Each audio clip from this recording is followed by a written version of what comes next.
Hi friends, இன்றைக்கி வெங்காய சாதம் எப்படி செய்யலான்னு பார்க்கலாம். கடாயில் எண்ணெய் சூடு பண்ணிவிட்டு கடுகு, சீரகம், உளுத்தம்பருப்பு சேர்த்து தாளிச்சுக்கோங்க. இதில் கொஞ்சமாக கருவேப்பிலை சேர்த்து நல்லா பொரிஞ்சதுக்கப்புறமா இதில் காஞ்ச மிளகா ஒன்று இந்த மாதிரி கட் பண்ணி சேர்த்துட்டு பூண்டு தட்டி சேர்த்துக்கோங்க.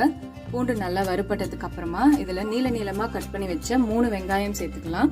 வெங்காய சாதத்துக்கு வெங்காயம் அதிகமாக இருந்தால் நல்லாயிருக்கும். அதுவும் இப்போ வெள்ளை வெங்காயம் நிறைய கிடைக்கிது, அதனால வெள்ளை வெங்காயமே யூஸ் பண்ணுங்கள், உடம்புக்கு நல்லது. இப்போது வெங்காயத்துக்கு மட்டும் தேவையான அளவு உப்பு சேர்த்து நல்லா வதக்கிக்கோங்க. வெங்காயம் நல்லா வதங்கினதுக்கு அப்புறமா ஸ்டவ் ஆஃப் பண்ணி அதை இறக்கி வச்சுட்டு அதில் நம்ம வடித்த சாதத்தை இதில் சேர்த்து நல்லா கலந்து விடுங்க. வெங்காயம் நல்லா இந்த சாதத்தோடு கலந்ததுக்கு அப்புறமா பெப்பர் பவுடர் போட்டு சாப்பிட்லாம், அப்படி இல்லைன்னா இட்லி பொடி போட்டு சாப்பிட்லாம். நான் இன்றைக்கி முடக்கத்தான் கீரை போட்டு செஞ்ச இட்லி பொடி சேர்த்து கலந்து சர்வ் பண்ண ரொம்பவே சூப்பராக இருந்துச்சு. கண்டிப்பாக நீங்களும் ட்ரை பண்ணி பாருங்கள். லைக் பண்ணுங்கள், சப்ஸ்கிரைப் பண்ணுங்கள்.